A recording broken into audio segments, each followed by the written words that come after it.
His confession came at dawn, when it was already too late. The phone rang, sharp and jarring, slicing through the quiet of my apartment, pulling me from the edges of a restless sleep, the kind where you're half dreaming, half dreading the day. My room was still cloaked in that gray, pre-dawn haze, the kind that makes everything feel unreal, like you're suspended in a moment that doesn't quite belong to you. The number on the screen was unfamiliar, just a string of digits glowing in the dark, but something in my gut twisted, a quiet warning, like it knew before I did. I answered, my voice thick with sleep, barely a whisper, and then I heard him. His voice, weak, trembling, but still so achingly familiar, cracked through the static like a distant storm breaking on the horizon. "Emily," he said, and my heart stopped, caught in my throat like a stone. "I need to tell you something." Each word was heavy, deliberate, like it had been carried for years, locked away, waiting for this moment to spill out. "I've loved you all this time. And I never said it." My breath caught, and the world tilted, like the ground beneath me had shifted, leaving me grasping for something solid. He was my mentor, my guide, the man who shaped my life for years, and now, with the dawn breaking, he was confessing a love I never dared to name. But there was a weight in his pause, a truth he wasn't saying, hanging in the silence like a shadow, heavy and unyielding. He was dying. And I was too late to do anything but listen. What do you do when love is spoken, but can never be lived? That question burned through me, searing itself into my bones as the call ended, leaving only the hum of a dead line and the faint glow of sunrise creeping through my window, casting long, golden fingers across the floor. One call, one truth, and my world fell apart. I was 24 when I first met Daniel. He was 38, with sharp, hazel eyes that seemed to see right through you, not in a cruel way, but in a way that made you feel exposed, understood, alive in a way you didn't know you could be. He wasn't loud or showy, not like the other professors who filled lecture halls with their bravado, their voices booming to prove their importance, their egos demanding attention. No, Daniel was different. He had this quiet intensity, a way of speaking that made every word feel like it mattered, like he was sharing a secret meant only for you, a private truth you could hold close. I was his teaching assistant, fresh out of grad school, a bundle of nerves and ambition, hungry for purpose, for someone to see me, not just my work, my grades, my carefully crafted papers, but me, the person beneath it all. And he did. Not in the way you're thinking, not yet, but in the way that made me feel like my thoughts, my quiet moments of doubt, my half-formed ideas, all had weight, all had meaning. We'd spend hours in his office, poring over manuscripts, our voices weaving together as we debated theories, dissected texts, argued over the smallest details until the world outside faded away, until it was just us, just the hum of ideas and the soft scratch of pen on paper. There was a spark, a current that ran through those moments, electric and dangerous, but I buried it deep, locked it away where it couldn't hurt me. He was my mentor. Married. Untouchable. And I was, what? A girl with dreams too big for her courage, too afraid to look too closely at what I felt, too afraid to name the ache that stirred in my chest when he smiled. Our work together stretched over 3 years, a slow, careful dance of late nights and long conversations, each one building something fragile and unspoken between us.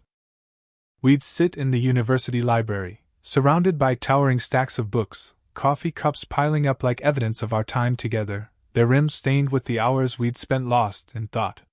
His hand would brush mine as we reached for the same book, and I'd feel it, a jolt, a warmth that lingered too long, that spread through me like wildfire. I'd catch him looking at me sometimes, his gaze lingering a second past professional, past polite, his eyes holding something I couldn't, or wouldn't, name. I'd tell myself it was nothing. Just admiration. Just respect. Just the natural bond between a mentor and a student who shared a passion for ideas. But there was this one night, God, I still remember it like it was yesterday, the memory so vivid it hurts. The campus was empty, the air heavy with the promise of rain, the kind that makes everything feel charged, like the world is holding its breath.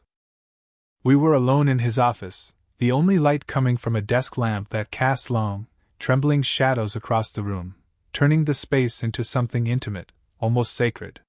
He said my name, soft, like a question, like he was testing the weight of it, and for a moment I thought he might. What? Lean closer? Say something?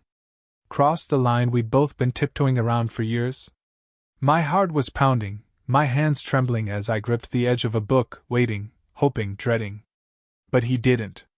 He just smiled, a sad, fleeting thing, and looked away, his eyes dropping to the papers on his desk. The moment slipped into silence, and I let it. I let it go, because I had to. I told myself I'd imagined it, that I was projecting my own foolish feelings onto him, that I was seeing what I wanted to see. I had to believe that. Because anything else was forbidden, a line neither of us could cross. Or so I thought. Life moved on, as it always does, relentless and indifferent. I left the university, took a job across the country, built a life that looked good on paper, the kind of life you're supposed to want. A fiancé, Mark, who was kind and steady, who made me laugh and held my hand through crowded rooms. A corner office with a view of the city skyline, all glass and steel and ambition. A routine that felt safe, predictable, like a script I'd memorized. But Daniel stayed with me, a shadow in the back of my mind, a memory I couldn't shake, no matter how hard I tried. His emails dwindled over the years, professional at first, updates about his research, a new paper he'd published, a conference he thought I'd like, then nothing. Just silence, heavy and absolute. I told myself it was fine. People drift. Mentors move on. Lives diverge. But every so often, I'd find myself staring at my phone, my finger hovering over his name in my contacts, wondering what he'd say if I reached out, wondering if he'd even want to hear from me after all this time. I never did. I told myself it was for the best, that I was being rational, that I was protecting the life I'd built, the life I'd chosen. But deep down, I knew it was fear. Fear of what I'd find if I looked too closely. Fear of what I'd feel if I let myself remember. Fear of the truth I'd spent years running from. Until that call came, at 5:17 a.m., shattering everything I thought I knew. The phone call lasted 7 minutes. 7 minutes that felt like a lifetime, each second stretching into eternity. His voice was thinner than I remembered, frayed at the edges, like he was fighting to get the words out, like every syllable cost him something. "I'm sick," he said, and I could hear the weight of it, the finality, like a door closing forever. "They gave me months, maybe less." My heart sank, a cold, heavy ache spreading through my chest, pinning me to the bed. I wanted to say something, anything, but my throat was tight, my words trapped. Before I could find them, he kept going, his voice trembling but resolute. "I've loved you, Emily. Not just as a student, not just as a friend. I loved you in a way I shouldn't have. And I never told you because I was afraid. Afraid of what it meant, of what it would do to you, to me, to everything." I sat there, frozen, the phone pressed so hard against my ear it hurt, the plastic biting into my skin. He loved me.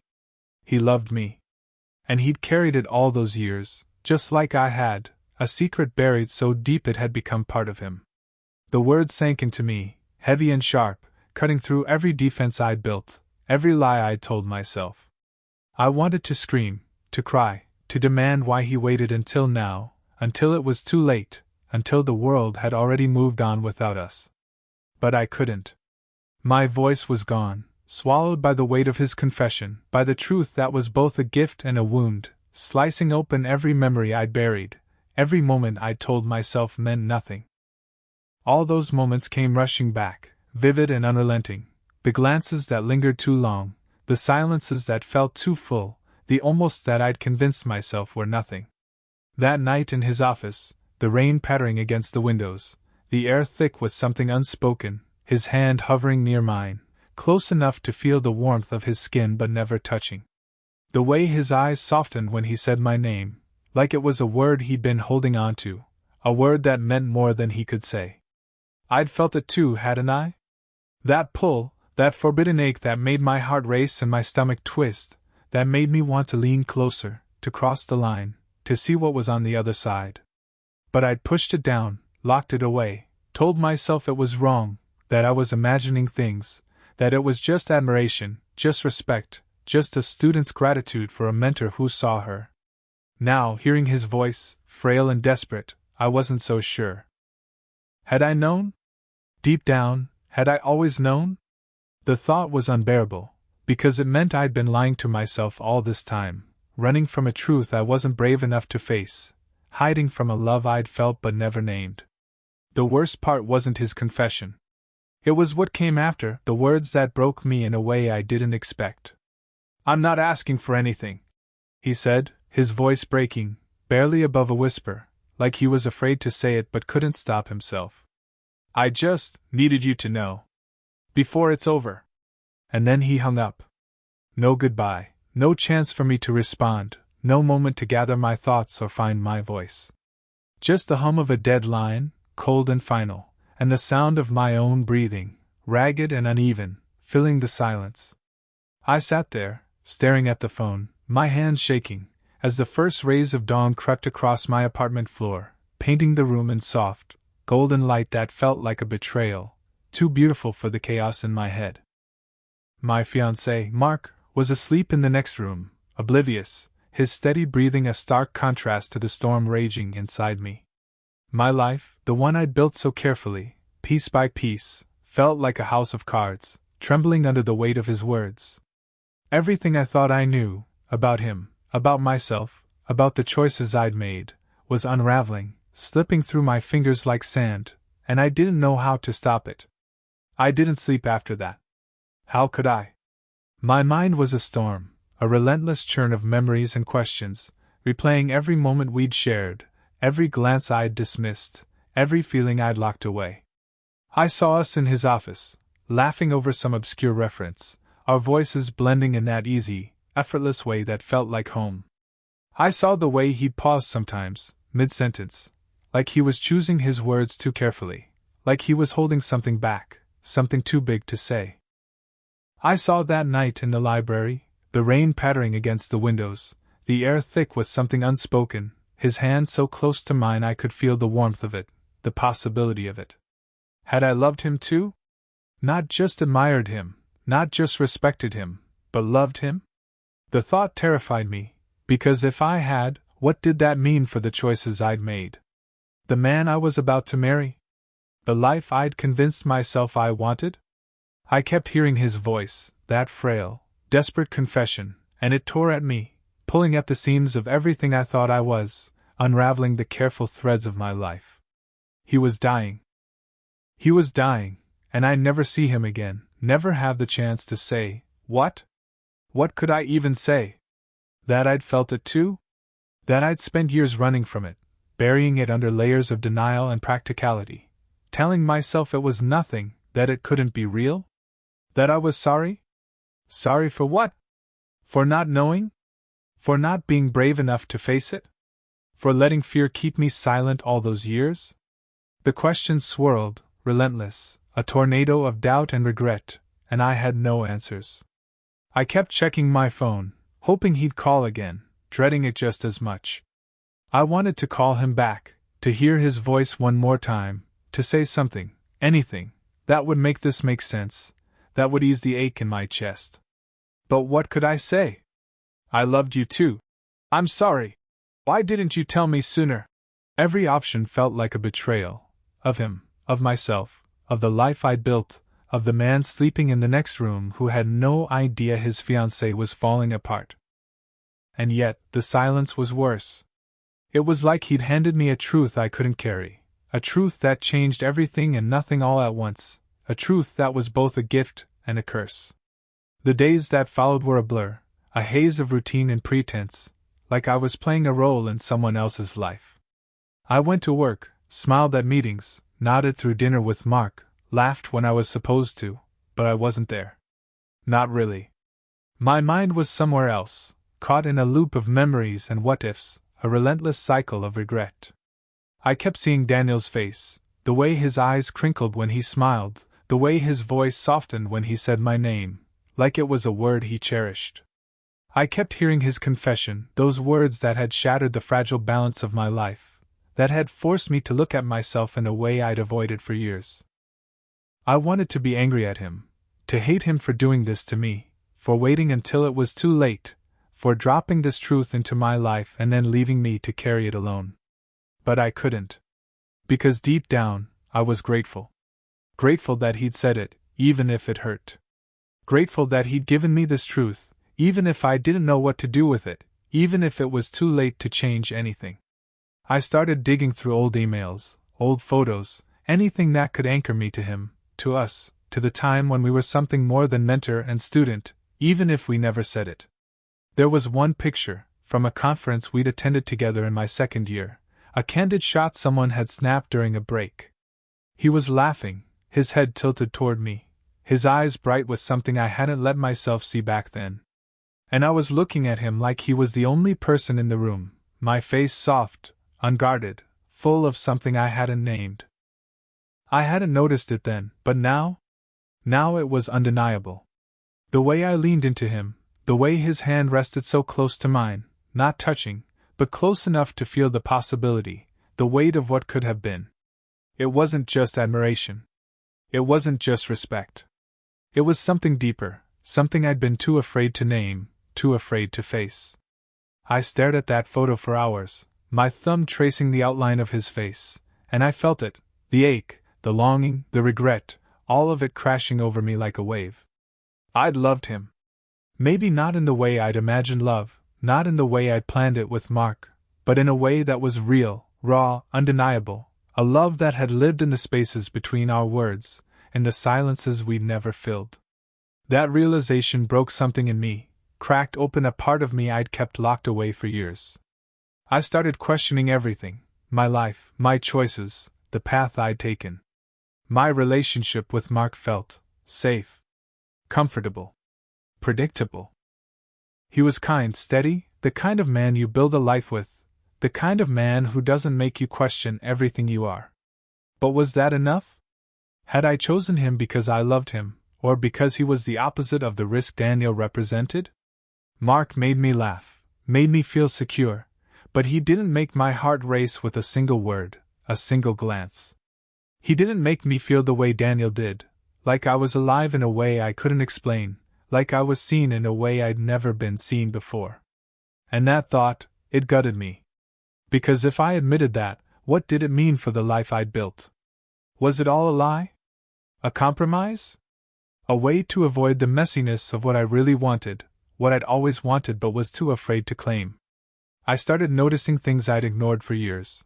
The way I'd flinch when Mark reached for me, the way I'd change the subject when he talked about our wedding, our future. I'd told myself it was normal, just nerves, just the stress of planning a life together. But now, with Daniel's confession echoing in my head, I wasn't so sure. I wasn't sure of anything anymore. One night, I found myself driving to the university, no plan, no reason, just a pull I couldn't ignore, like a tether pulling me back to where it all started. It was late, the campus quiet, the library dark, its windows reflecting the streetlights like empty, unblinking eyes. I sat in my car, staring at the building, and let myself remember. The late nights, the way he challenged me, pushed me to think harder, dig deeper, to be more than I thought I could be. The way he'd listen, really listen, like my words were the only thing that mattered in the world. The way he made me feel seen, not just as a student, but as a person, as a woman, as someone who could be more than she was. And I hated myself for it, because I'd never said it. Never admitted it. Not to him, not to myself. I'd let those moments slip away, let fear and doubt and propriety keep me silent, keep me safe. And now he was gone, or would be soon, and I'd never have the chance to make it right, to say the things I should have said when I had the chance. I started writing him a letter I'd never send, because it was easier than calling, easier than facing the truth out loud. I sat at my kitchen table, the world asleep around me, the only sound the soft scratch of my pen against the paper. I poured everything into it, every regret, every what if, every moment I'd buried deep inside me. I felt it too. I wrote, my pen shaking, my vision blurring with tears I wouldn't let fall. I didn't know what it was, not really, but I felt it. That night in your office, when you said my name like it meant something, like it was a word you'd been holding on to. I felt it. And I was too scared to do anything about it, too scared to admit what it meant, too scared to be anything but the good student, the good girl who followed the rules. Writing it was like bleeding, each word pulling something raw and aching from deep inside me, something I'd kept locked away for years. I wrote about the library, the rain, the way his smile made my chest tight, made me want to reach out and touch him, just once, just to know what it felt like. I wrote about the years after, the way I'd carried him with me, a quiet weight I couldn't name, a shadow that followed me through every choice I'd made. I wrote until my hand cramped, until the pages were full, until I'd run out of words, and still, it wasn't enough. It would never be enough. Because he was dying, and I was here, living a life that suddenly felt like someone else's, a life that didn't fit anymore. The guilt was the worst part, a heavy, suffocating thing that settled in my chest and wouldn't let go. Guilt for feeling this way about a man who wasn't mine, who'd never been mine, who belonged to someone else, to a life I had no part in. Guilt for questioning the life I'd chosen, the man I'd promised to marry, the future I'd planned so carefully. Guilt for not calling him back, for not knowing what to say, for letting fear keep me silent again.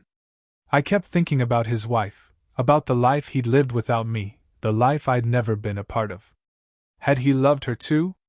Had he been happy? Or had he carried this secret like a weight, the way I was carrying it now, a burden that changed everything and nothing? I wanted to know, but I didn't. I wanted to hate him for telling me, for breaking the fragile balance of my life, for making me question everything I thought I wanted, everything I thought I was. But I couldn't. Because deep down, I was grateful. Grateful that he'd said it, even if it was too late. Grateful that he'd given me this truth, even if it hurt, even if it was a truth I couldn't carry, a truth that changed nothing and everything all at once. I started noticing things about myself I'd ignored for years, small things that suddenly felt like cracks in the foundation of my life. The way I'd hesitate when Mark talked about our wedding, the way I'd avoid his eyes when he said he loved me, the way I'd change the subject when he asked about our future, about kids, about the house we'd buy someday. I'd always told myself it was normal, just pre-wedding jitters, just the stress of planning a life together, of being an adult with responsibilities and expectations. But now, with Daniel's confession echoing in my head, I wasn't so sure. I wasn't sure of anything anymore. I started wondering what I'd do if I saw him again, if I had one more chance to stand in front of him, to look into those hazel eyes and say the words I'd never said. Would I tell him? Would I admit that I'd loved him too, in my own quiet, terrified way? Or would I just stand there, silent, like I always had, letting fear win again? The thought of seeing him, of standing in front of him and saying the words I'd buried for years, was both a dream and a nightmare, a possibility that was both thrilling and terrifying. Because what would it change? He was dying, and I was here, caught in a life I'd chosen but no longer understood, a life that felt like it belonged to someone else.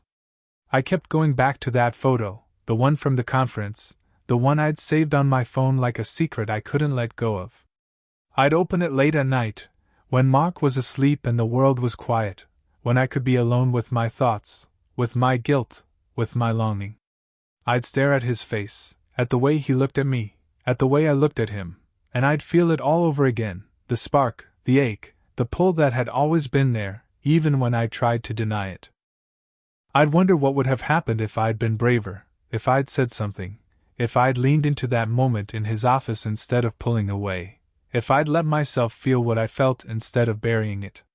Would we have crossed that line? Would it have been a mistake, a fleeting thing that burned bright and then faded?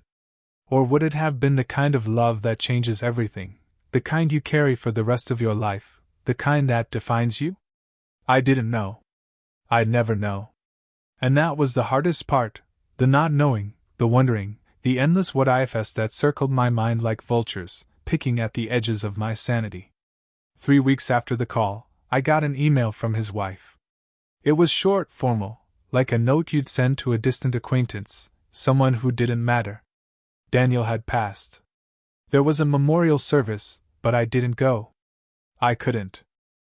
Not because I didn't want to, but because I didn't trust myself to stand there, surrounded by his life, his family, his world, without falling apart, without letting the truth of what he meant to me spill out in ways I couldn't control. I didn't want to be the woman who showed up with too much in her eyes, who couldn't hide the weight of her feelings, who stood out like a stranger in a room full of people who'd known him better, who'd had a right to him in ways I never did. Instead, I drove to the coast, to a place we'd talked about once, years ago, during one of those late-night conversations that felt like they could go on forever. A quiet beach, where the waves whispered against the shore, soft and steady, and the dawn painted everything in shades of gold and pink, like a promise that could never be kept. I sat there, on a weathered piece of driftwood, watching the sunrise, and let myself feel it all, the love, the regret, the ache of what could have been, the weight of what never was. I didn't cry. Not because I wasn't broken, but because the pain was too deep for tears, too vast for something as simple as crying. It was the kind of pain that settles in your bones, that changes the way you see the world, the way you see yourself. It was the kind of pain that becomes a part of you, a quiet companion you carry for the rest of your life. I thought about calling his number, just to hear his voicemail one last time, to hear the sound of his voice, even if it was just a recording, even if it wasn't really him. But I didn't. Instead, I whispered his name into the wind, soft and tentative, like a confession of my own, like a prayer no one would hear. "I loved you too," I said, and it felt like a release, like setting something free that I'd carried for too long, something that had been weighing me down for years. The waves kept coming, steady and relentless, and the sun kept rising, indifferent to my pain, to my loss, to the truth I'd finally spoken. I don't know if I'll ever tell anyone about this. Not Mark, not my friends, not even myself in the years to come, when the edges of this pain have softened, when the memories have faded into something quieter, less sharp.